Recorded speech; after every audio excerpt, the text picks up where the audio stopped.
Welcome back to TV Anthology Reviews. We are covering 3 episodes of Season 1. Episode 7, The Legacy. Episode 8, Sleeping Dragons. And Episode 9, Pool Sharks. The Legacy is based on a story by Robert Bloch, who is best known for the 1959 novel Psycho, that was made into a movie a year later by Alfred Hitchcock. You may have seen it. There were 3 episodes of Monsters based on his stories. This man, Dale, is an inspiring writer who lives in a rundown apartment because it used to be owned by his hero, the actor Fulton Pierce. His girlfriend, Christine, tries to convince him to live with her, but he declines. His girlfriend is played by Laura Harris. She seemed to be a successful model, and still models to this day. Kinda tomboy Eurochick. I like it. He is out of his league, but only has one thing on his mind. Fulton Pierce. Pierce. Damn it, Dale, that's all you ever talk about anymore. Debbie, we are talking Hollywood mythology here, one of the greatest film actors who ever lived. Dale continues his mission to never get laid. My agent wants me to make an appearance. I thought maybe you'd spend the night. Are you kidding? Not in this house. The ghost of Fulton Pierce begins to haunt him through a mirror. Old man, look at my life. I'm a lot like you were. Why does he look like Neil Young? It has obvious parallels to The Shining. A writer stuck in a house going crazy. Oh yeah.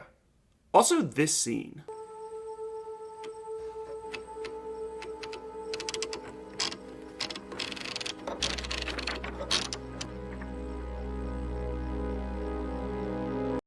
Shameless. Dale is no Jack Nicholson, and there are no scares or vivid imagery like The Shining.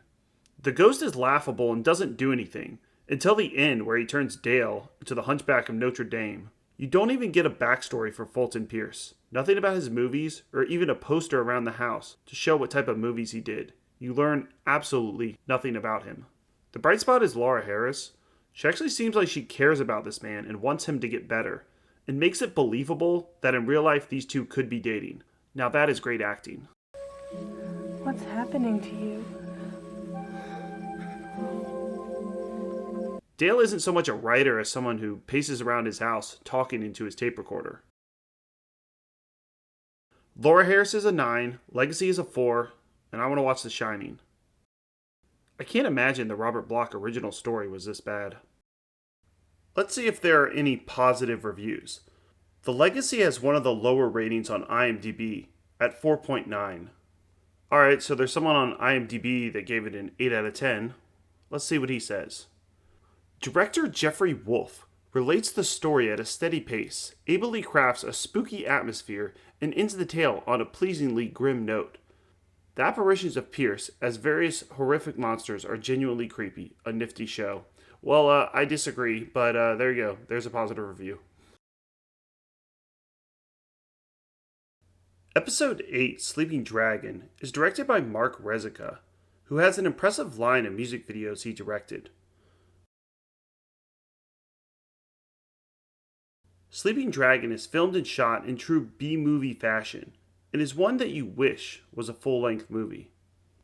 A man pulls a prehistoric time capsule from 65 million years ago, shaped like a small UFO, into a science laboratory. He rants about how this is the most important discovery of all time. They just have to get it open. The professor's lab he brings the time capsule into is played by, well, the professor from Gilligan's Island. Unfortunately, while spraying the time capsule with a laser pointer, a upright walking dinosaur escapes and claims its first victim.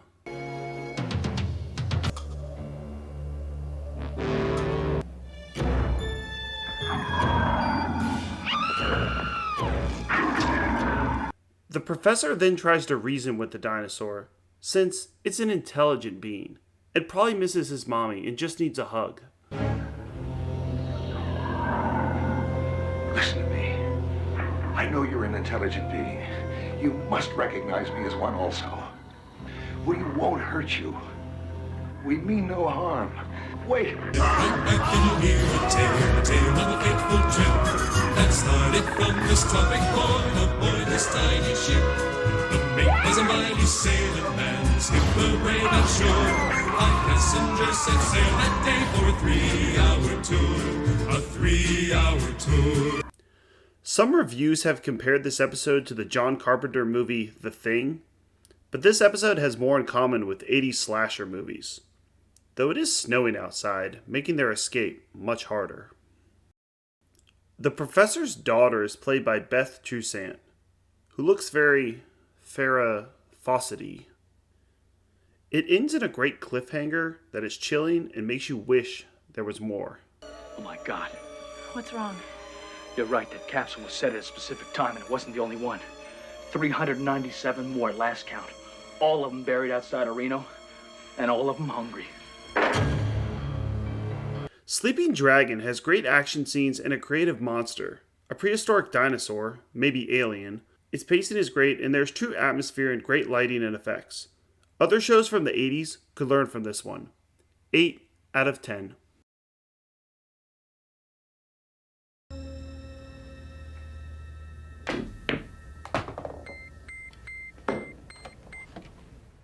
Monsters is an anthology show, so it has a pool episode. Luckily, this one is very good with enough twists, turns, and intrigue, complete with swanky jazz music. The most obvious comparison to this one is the Twilight Zone episode The Game of Pool, but this one has vampires and has a nice noir vibe.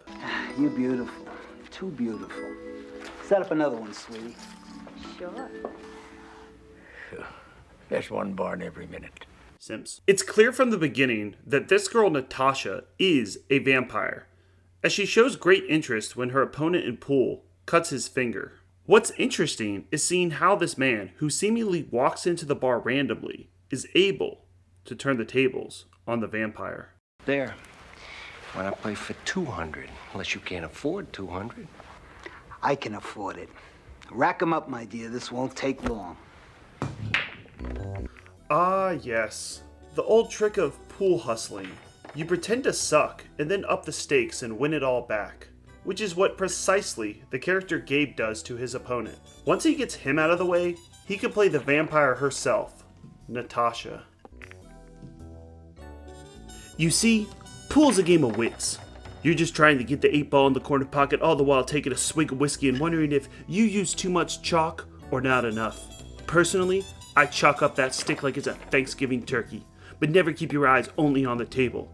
A fatal mistake mortal men make, taking their gaze off their opponent distracted by the clock on the wall, a dame to your left, or that little last bit of money jangling around your pocket, reminding you that rent is due on the 4th. Yeah, why not? I mean, like you say, without money, pool's just a stick and some balls. That's what I like about it. Oh, jeez. This is where the episode really takes off. There's a hypnotizing scene where she silences the bartender, so that is only the vampire and Gabe left in the bar to play pool. Can I get you a...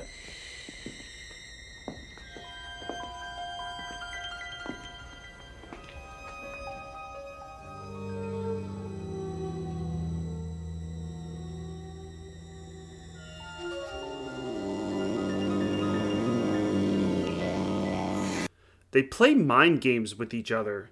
Gabe lets Natasha know that his brother went missing after playing pool with a mysterious girl. The episode gets more sinister as it reveals more about his brother's death. Suddenly, he doesn't come off as some innocent mark for the vampire, as it seems he knows who she is. Unfortunately, she has some tricks up her sleeve to win the pool game. Next ball wins it. You're in trouble now. Alright, come on Gabe, he's got this one. Let's root for him. Am I? They made a bet of the person who wins gets each other's bodies. Kind of a weird bet, but okay. He's got it. He's got one more shot. She's gonna try to distract him. It's not gonna work. Of course. Never mind, it did work. Tough one. Gabe, you suck. I was rooting for you. This episode gets better on each viewing, as the writing is deep and each character has their own agenda. The parallels between pool hustlers and vampire lore make sense and works. Dare I say it's better than the Twilight Zone episode? Yeah, I'm feeling blasphemous. I think it is. 9 out of 10. The vampire Natasha is played by Rebecca Kyler Downs. She did voice acting for Warcraft 2. Oh, that game rules. Seems like while she did some acting work, most of her career revolves around music, specifically jazz singing. She works as a vocal coach now. She also has a YouTube channel. Let's check it out.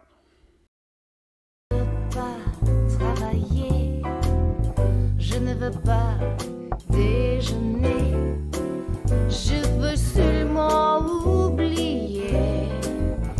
Speaks Italian too. Not bad. There's also an old acting reel.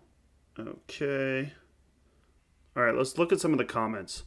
Loves you in Monsters, Pool Sharks. I was disappointed you lost the bet in the end. Beautiful voice. This replies, thank you, Monsters was fun to shoot. Okay, well, we have to correct that. So, she did not lose. Gabe cheated by putting a cross in the pool table pocket, making the 8-ball come out of the pocket. This is against the pool regulations. Then I'll put an LOL. And post.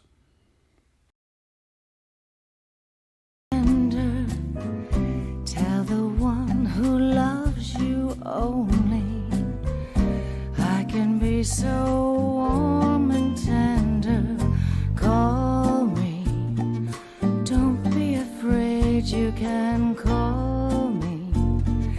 Maybe it's late, but just please don't make me wait again.